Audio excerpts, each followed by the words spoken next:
Hi, and welcome to the Oikos Family Podcast. I'm Sonia Wood, and I thank you for joining me today.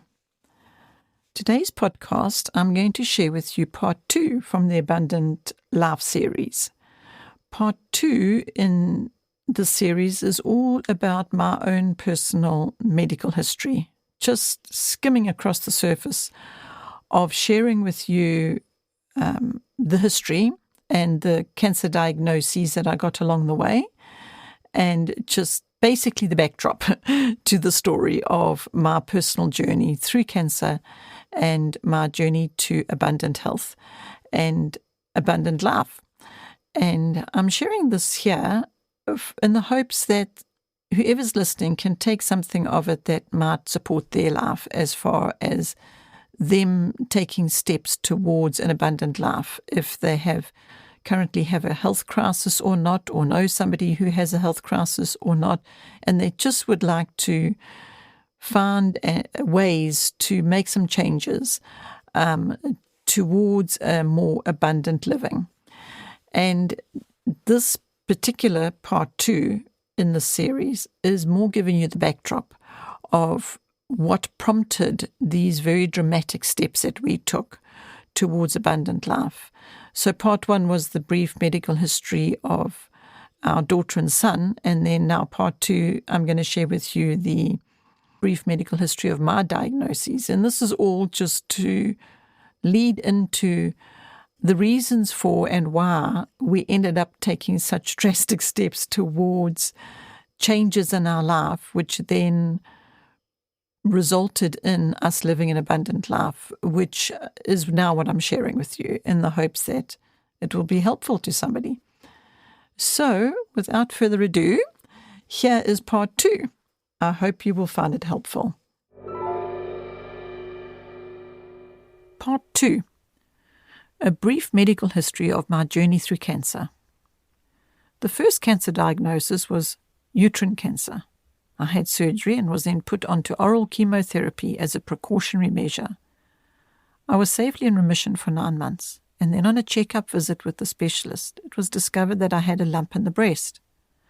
I was immediately admitted to surgery, but not before I had signed a document granting my permission for the surgeon to do a mastectomy if need be. After recovery from the surgery, I gladly discovered that I had only undergone a lumpectomy and again was put onto oral or tablet form chemotherapy for a 3-month period. After the 3 months of treatment, I went into remission and had a clear report for the next year. At another checkup, I was diagnosed once again with cancer. This time it was malignant melanoma. I had surgery once more to remove 2 lumps on the skin, one of which was in the shoulder, which required very deep surgery. There was a concern that perhaps the cancer had spread to the lymph glands. More chemotherapy, and yet again, thereafter, I went into remission. All the way through these years of treating various forms of cancer, I at no point was ever told about any natural way of treating cancer, and I never once looked for any other treatment option. Each time I was diagnosed with the next cancer, I simply followed the guidelines of the specialist and never considered any other way. I never knew there was another way to consider. I never once was informed of the importance of nutrition and lifestyle changes to help fight the cancer. It was while I was visiting the States, where I had been called to speak at a home educators convention, that I once again began to show signs of being unwell. I brushed the warning signs aside. I did not listen. I chose to ignore that my body needed attention. I had become quite blasé about being diagnosed with cancer and going for surgery, having the chemo treatment, going into remission, getting cancer again, and so on. I seemed to have become accepting of having cancer diagnosed and continuing with my daily life as I knew it.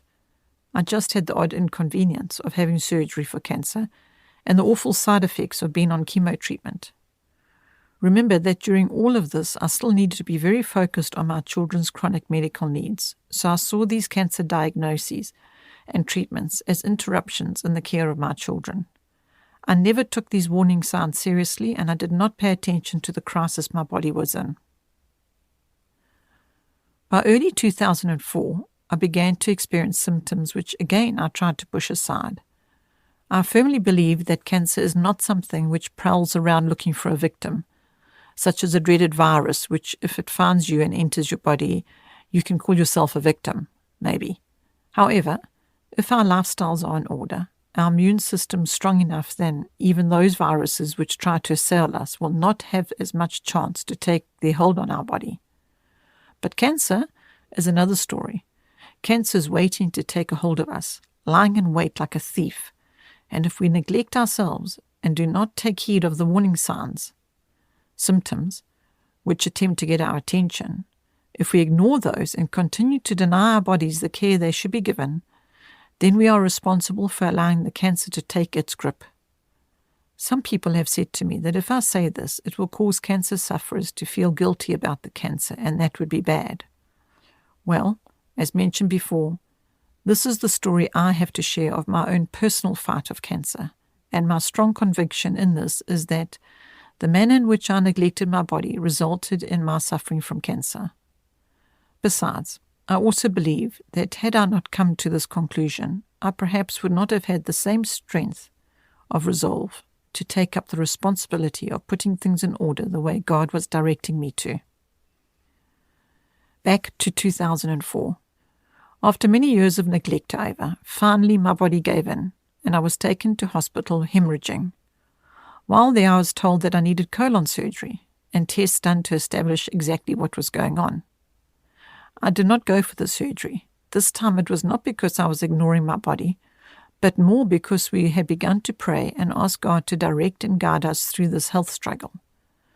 Both Greg and I were very convicted in our hearts that I must not go for the surgery.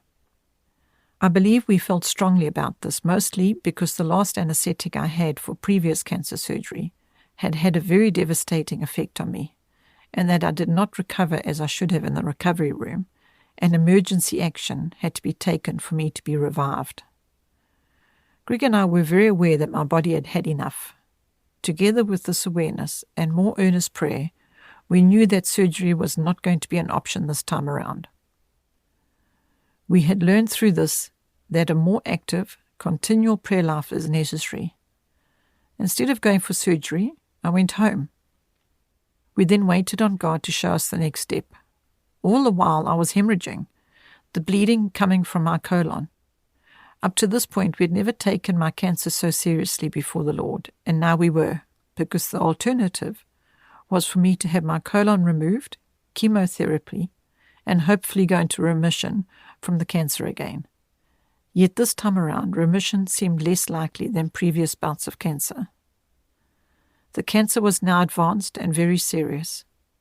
It was quite clear that the return of each cancer diagnosis, the cancer was more aggressive. With this final diagnosis being so serious and us feeling so strongly that I must not go for surgery, we had only one place left to seek help: God and His Word. He stands at the door and knocks. Let Him in, then you'll experience how He took the pain on the cross. During our waiting on God to show us the next step, we began to search His Word for help. I was unable to do the necessary research, as I was too ill for this. The Word was all I could manage. Greg is not the researcher in the family, and besides, he was taking care of the children, which included the medical care of Missy and James, as well as keeping some form of formal learning routine. I was confined to bed, doing the best I could manage with home educating the children from my bedside. In fact, I'm still amazed to this day how we managed to continue with our home education, learning lifestyle at home while I was bedridden. James, who was only 10 years old at the time, was making drums, and he had kept on running into the room to show me the next stage of development of his drum making. He had cured some buckskin, which he acquired from the reserve we live on, and then he had stretched it onto the drum and laced it. I was impressed with his ability to continue learning naturally, even while his mother lay so ill in bed. Missy was kindly helping me with James's formal learning, his language, maths, and so on, and she was being very independent with her own studies. Greg was running Oikos, which is the family ministry which our family runs, and been very diligent to nurse me as well as Missy and James. You can just imagine how this grew our family bonds beyond what we had ever known before. Sadly, I have heard many stories of how such extreme circumstances often put pressure on families, that the result is often a broken relationship rather than growing ever closer. I do believe, however, that our growing closer was more a result of our being so reliant on God and having to search His Word day by day for guidance and support. Another blessing of this time was how Missy took care of me in a way that I had never expected, considering her age. When I commended her on this, she simply said, "But Mom, you of all people should realize that I would know how to take good care of you.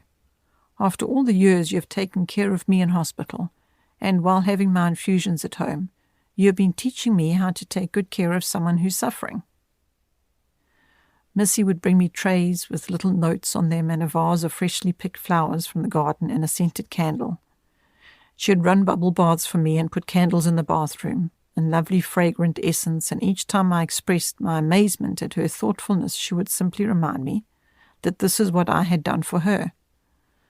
Little did I realize at that time, when I was caring for her, that I was teaching her how to care for someone who is suffering. I never once thought that my caring for her and her brother was in fact teaching them how to have compassion and how to care for others. This is yet another lesson God showed us, how important the training and teaching of care and compassion towards others is. The children were learning these lessons through their own illnesses and the care they received during that time. God so graciously showed me how the life skills lessons they were learning were of such great value to Him. We did, however, not completely neglect their formal studies, but as you can imagine, they were very far down on the priority list.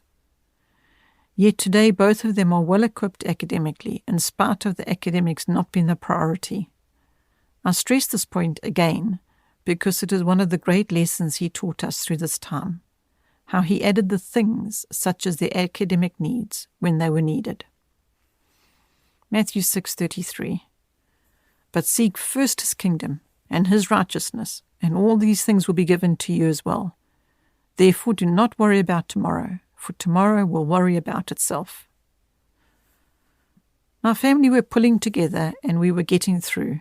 It was an extremely difficult time because I was in constant pain and always feeling the temptation to run to the hospital. I thought the hospital was the place for me to get help. I was so desperate. But God had other plans for us. Every time I felt the temptation to run to the place of my conditioning, Greg would remind me that we must first pray, and when we did, I was always strongly convicted not to go to the hospital, but to stay home and wait on Him and put our hand in the hand of the one who stilled the water, put our hand in the hand of the one who calmed the sea. We were to walk in childlike trust and press on fearlessly.